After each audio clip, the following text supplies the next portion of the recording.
Binge the full week of The Ray Taylor Show ad-free over at inspireddisorder.com/plus. This is The Ray Taylor Show. Creepshow from 1982. This one is written by Stephen King, directed by George A. Romero. Last week, I did a top 5 of my favorite George A. Romero zombie movies. Not this week, but the following week, I will be doing a top 5 of all of the other movies that were directed by George A. Romero. This may or may not make that list. We will see, find out next week. But I do want to talk about classic horror films. Since it is the month of October and I want to dedicate my movie reviews to horror films, this is a movie that I remember watching as a kid, remember watching specifically one of the stories that are featured in this movie at a friend's house, and didn't remember it until I rewatched this. I thought it was my first time viewing Creepshow, but it wasn't. I'm also doing a bit of a crossover in this episode because this is an anthology film. There are 5 separate stories that are featured in Creepshow from 1982. Obviously, there's an overarching kind of a narrative to stitch them all together. But I will be talking about this, but I will also be ranking the stories that are featured in Creepshow from worst to first. So this is a bit of a crossover, not only just a movie review, but also a top 5, which generally my episodes for top 5 are on Sundays, where I rank my 5 favorite films within a subgenre by director or actor. However, this is a special little crossover event in this episode. So let's get into it, shall we? Creepshow, obviously, this is an anthology series, an anthology film that is inspired by the Creepshow comic books, which were a horror comic book. The overarching story, the connective tissue of this movie is about a kid who has a Creepshow comic that his dad is not a fan of and not happy with, and takes the Creepshow comic away and throws it away, and while in the garbage can, the stories come to life, or at least as the audience, we are transported into the stories that are featured in the Creepshow comic, which I never had a Creepshow comic, but it reminds me similarly of the Mad magazine, which I did have growing up, which was kind of, a comic of a lot of different comedy type stories, usually a lot of spoofs on whatever the popular movie was of the time. But anyway, so the kid has the comic book, the dad comes in. Obviously, this is a time where child abuse was kind of a standard parental strategy of the time, and the dad even says, "That's why God made fathers." To apparently abuse the children, to be rough with them, to teach them a lesson, as it were. But anyway, let's get into the stories. I'm not going to be talking about these in order, obviously, because I'm ranking them from my least favorite story to my favorite story. But starting off with number 5, my least favorite story of Creepshow 82 is actually the first story. Which is called Father's Day, which is, kind of poignant considering the way we're introduced to these stories is by a father being somewhat abusive to his kid. Father's Day, starring Ed Harris, which Ed Harris appears in, I believe, at least one other Romero film. The one about night riders, about the motorcycle riders that are also like into it's like medieval times mixed with Hell's Angels. An interesting film starring Ed Harris. But this one, Ed Harris is with his wife, I guess, at a family reunion of sorts. He's with his wife's family, who's very weird. It's very creepy family, which is, just a situation that is tough to deal with in reality. It's tough if you're going out with somebody and you go to spend time, whether it's the holidays. In this case, it's Father's Day, and the father of the family, the dad of the family, was actually killed by one of the daughters. And so it's, kind of starts in with the aspect of horror in that way, where he finds out what actually happened. And this daughter shows up drunk, obviously, always on time. And she goes to the gravestone where the father's buried and kind of tells him off.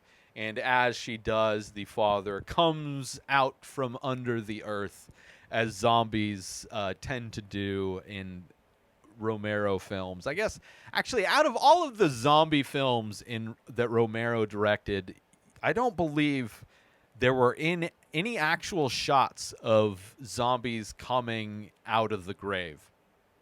This might be one of the only times you actually see a zombie dig themselves out from the grave site.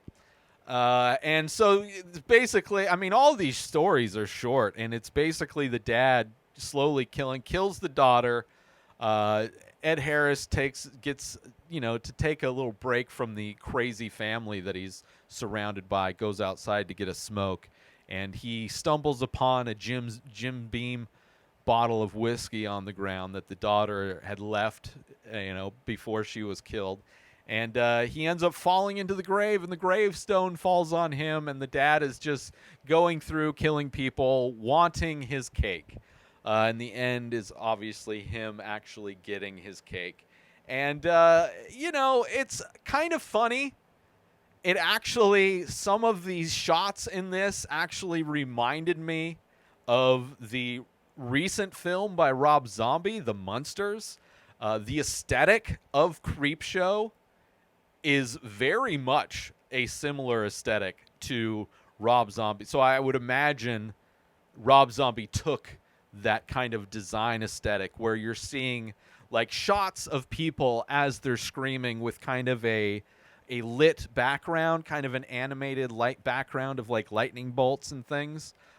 Very similar both ways of those two films. So something that was surprising while watching this, that it seems that Rob Zombie took some design inspiration from Creepshow, which may have been a kind of a similar aesthetic for other horror films, kind of like comedy horror films of the 80s, which this movie, some of these have definitely comedic aspects to them.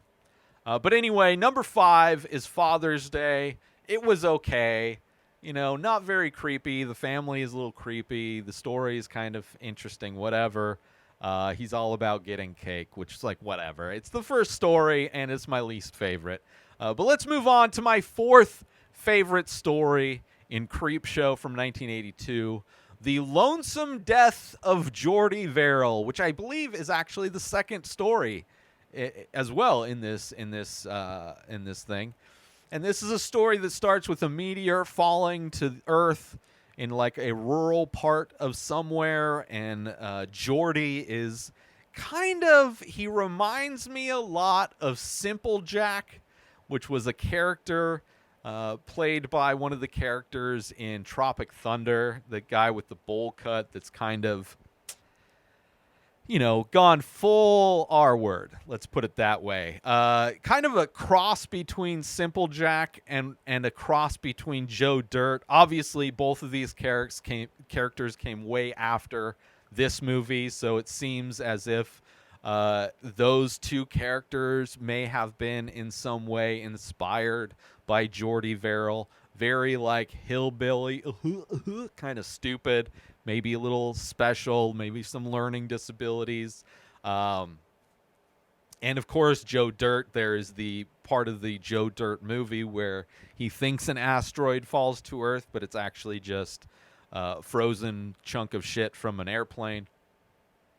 But this is an asteroid, lands in Jordy Verrill's like yard area outside of his trailer, and he goes to check it out, and he has dreams of selling this asteroid to the school, he goes to touch it, and it burns his fingers, so he pours water over the meteor, which cracks it open because of the temperature shift.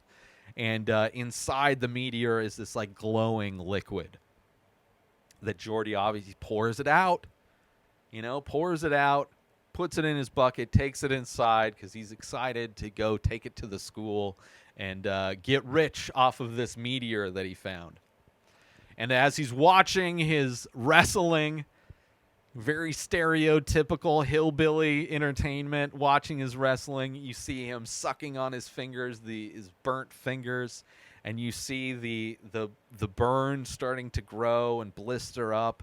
And outside, you start seeing like alien plants starting to sprout up, which is cool. I actually like how the progression of this story, how fast these alien plants grow. I like the look of the alien plants. They eventually start growing on Geordi Verrill himself. Starts,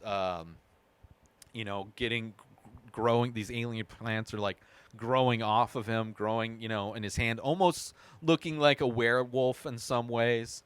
And it ends with him basically covered in this alien plant life, and he ends up grabbing a shotgun and ending it all. Kind of funny. The character itself, very goofy. Very goofy. Very... it's funny. It's funny. Maybe doesn't hold up as much today.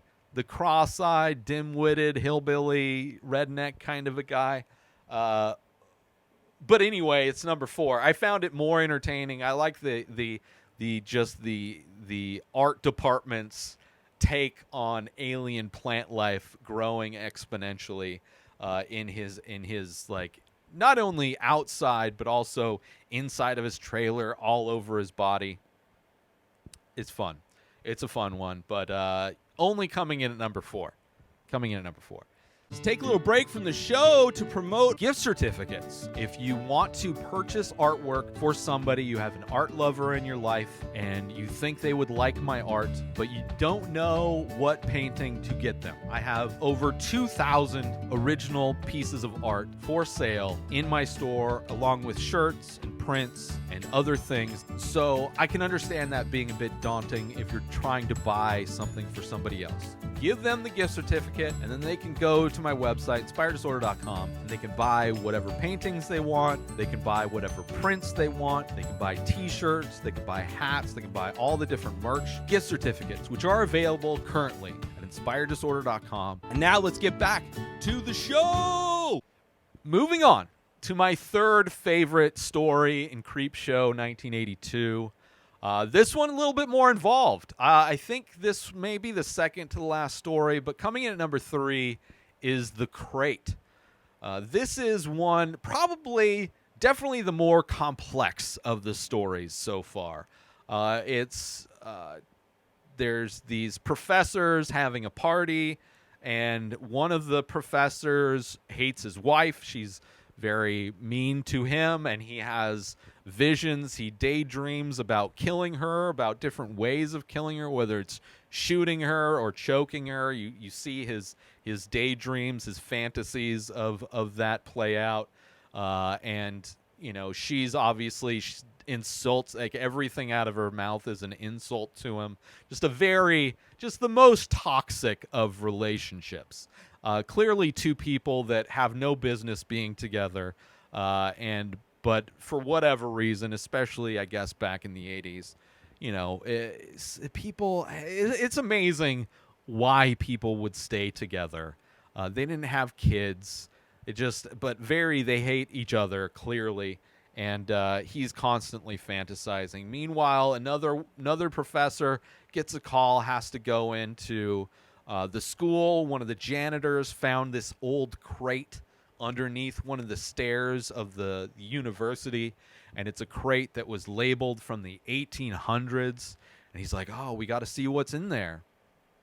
It's really heavy. When they pick it up to put it on top of a counter, the janitors thought he felt something move, and as they pry it open, they see that there's a monster inside. This kind of a primate looking type of a monster. And the monster kills the janitor.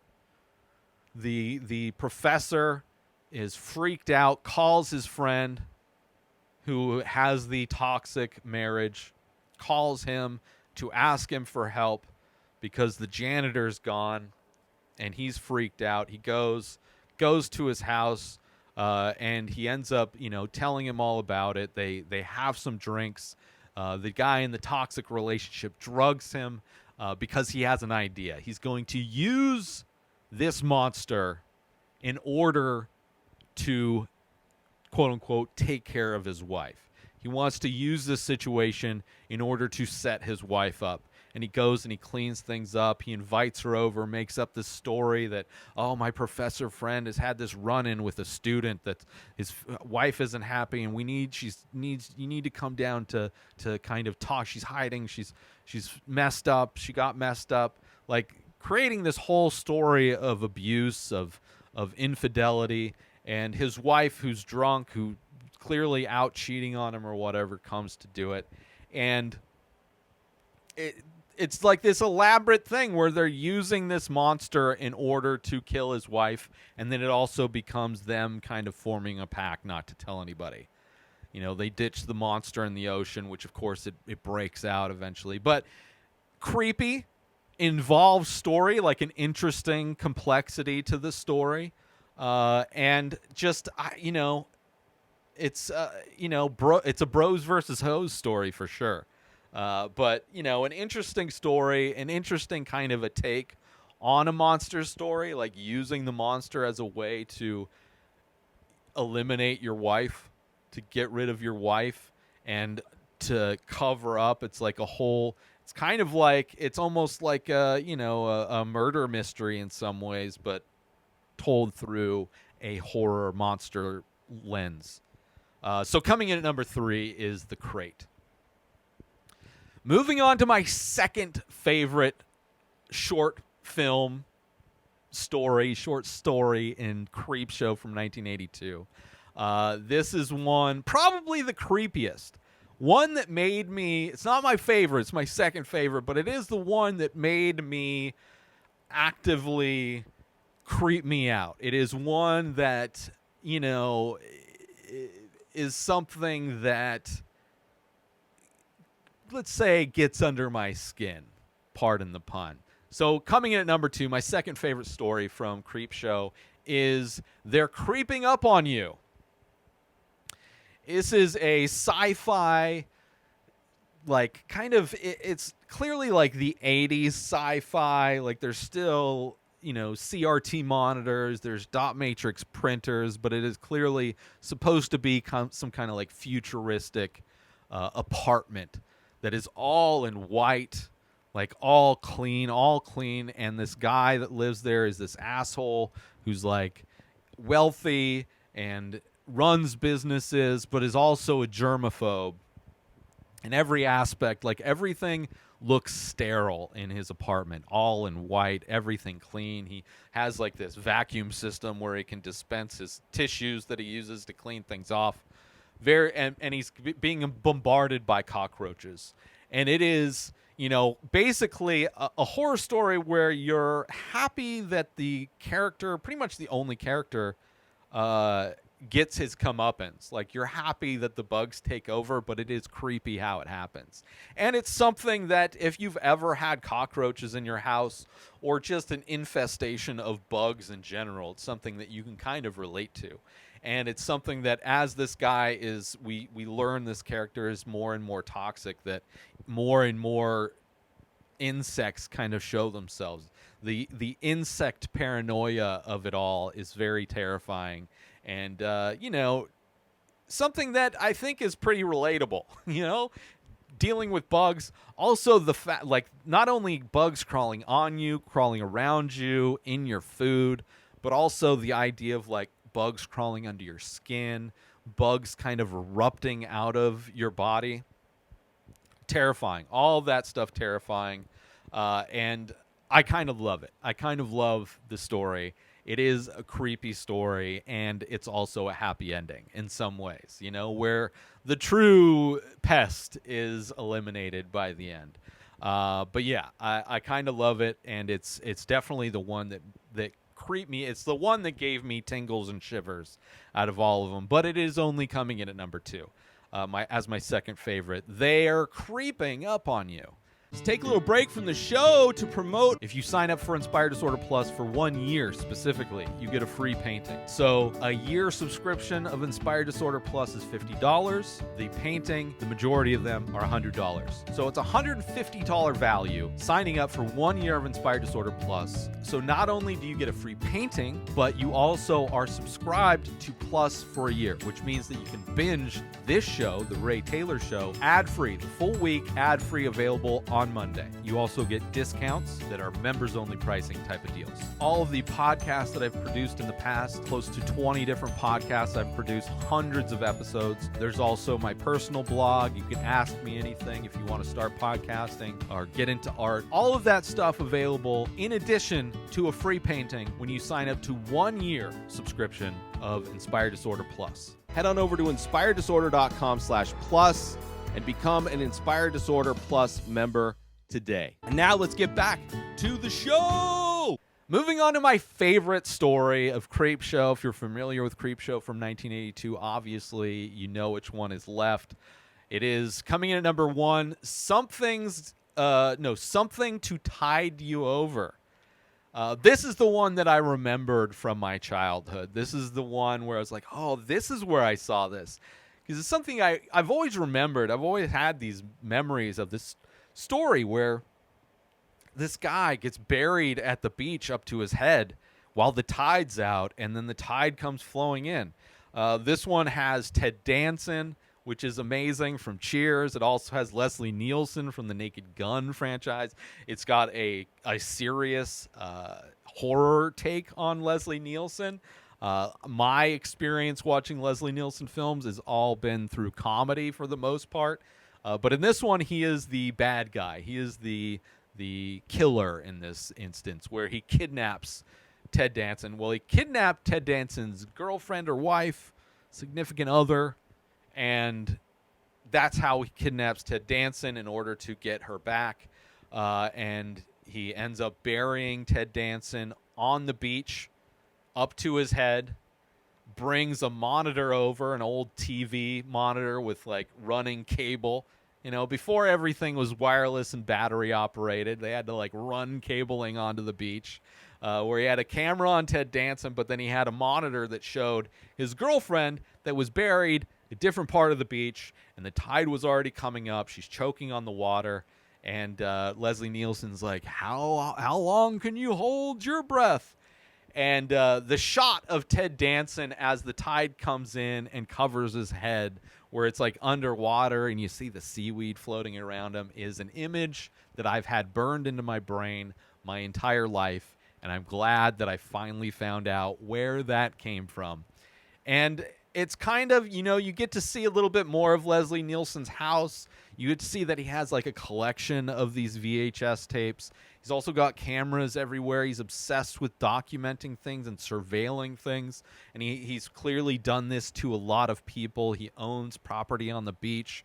And you don't really know his motive for doing that to these people other than collecting the VHS tapes of them. Like, he's gotten so bored with reality that he's moved into creating his own kind of entertainment, watching these people drown on the beach. And it's great because you get to see a new kind of a zombie, the water zombie, where Ted Danson and his significant other come back to get revenge on Leslie Nielsen's character, which I enjoyed that as well. It's another story where the ultimate bad guy, right, the human being who is the actual monster, gets taken out by the thing that's supposed to be scary, right? In the second, they're creeping up on you. It's the cockroaches overtaking this asshole. And in this one, in Something to Tide You Over, it is the zombified victims coming back to get revenge on Leslie Nielsen, and he ends up being buried on the beach at the end of it. So I enjoyed that one the most. It was just fun. Also, the fact that it's a memory that I've had in my head for so long, and knowing where it finally came from is interesting. And also realizing that it's Ted Danson and Leslie Nielsen. As a kid, I probably didn't know who either of them were. But overall, it was a fun movie. The end of Creepshow, where it's the next morning, the trash guys are coming to pick up the trash, and they see one of the trash guys sees the comic on the ground and picks it up, and he's reading through it. It's like, oh, my kid loves these. And another small detail of this is that between each story, you would see the illustration of the first and last shot of each story, and you see the kind of the advertisements that would show up. You would see the question and answer where people could write into the publishers of Creepshow, like talking about how much they love it and getting the response from the editors. And then also the advertisements, and the trash guy's looking through, and he's like, oh, you want to get a voodoo doll? You want to get buff? And the awesome aspect of this is that the kid ordered the voodoo doll because the dad the next morning is like complaining about his neck hurting. And then it cuts to the kid up in his room putting pins in this voodoo doll. And the voodoo doll represents the dad. So the kid's getting revenge on the asshole dad, the abusive father that God sent to Earth to keep kids in line. Which is kind of, just... It's an aspect of horror movies, but specifically this one that's like clearly this made for kids. And at the end is like it shows a kid having power over the controlling adults. That voodoo is real, that like the magical aspects of some horror are real, and you can get revenge. You can use those things to get revenge over the people that treat you horribly in your life. But yeah, Creepshow from 1982 is great. Apparently, I think there was a sequel, maybe two, movie forms. But apparently there's also a TV show, which is pretty great as well. So I'm sure it's, an anthology series. Maybe I'll check that out one of these times and do a top 5 of a season of Creepshow if I have access to them anywhere. I'm not sure where it's available, but while making this, putting it together, it was fun. And, kind of a fun, they're really just kind of fun stories, horror stories. Not too dark. The definitely the darkest one, I would say, is The Crate. It's the one that's kind of feels, in some ways, the most grounded. The toxic relationships, the kind of murder cover-up type of a thing. Anyway, I enjoyed it. It was fun. We'll see if it makes my George Romero list, non-zombie list, top 5 next week. But it was fun movie to check out. It was something that wasn't available. I was able to find a place to stream it, but it's not really available on all the major streamers. But who knows? Maybe it's on Shudder or something like that. I don't have Shudder. But it's a fun one, and if you haven't watched it recently, it's a fun one to check out, especially if you did like Creepshow from 1982. There's a chance you might like Rob Zombie's The Munsters, because it does have... There are like aesthetic similarities and tonally kind of, they both feel like they're made for kids. They both have a similar aesthetic where it's like horror theme, but kind of lighthearted in a lot of ways. So if you did like Creepshow from 1982, I would recommend Rob Zombie's The Munsters on Netflix. But either way, check out Creepshow. It was fun. New episodes of The Ray Taylor Show come out every single day. Subscribe on YouTube and everywhere our podcasts are found.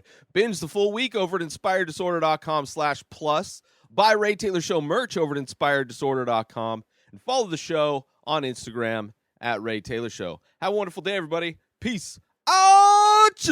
Today is the day where you wake up and you realize that everything that you've been dreaming about, everything that you've been wanting, every goal and wish and hope that you've ever had can become real.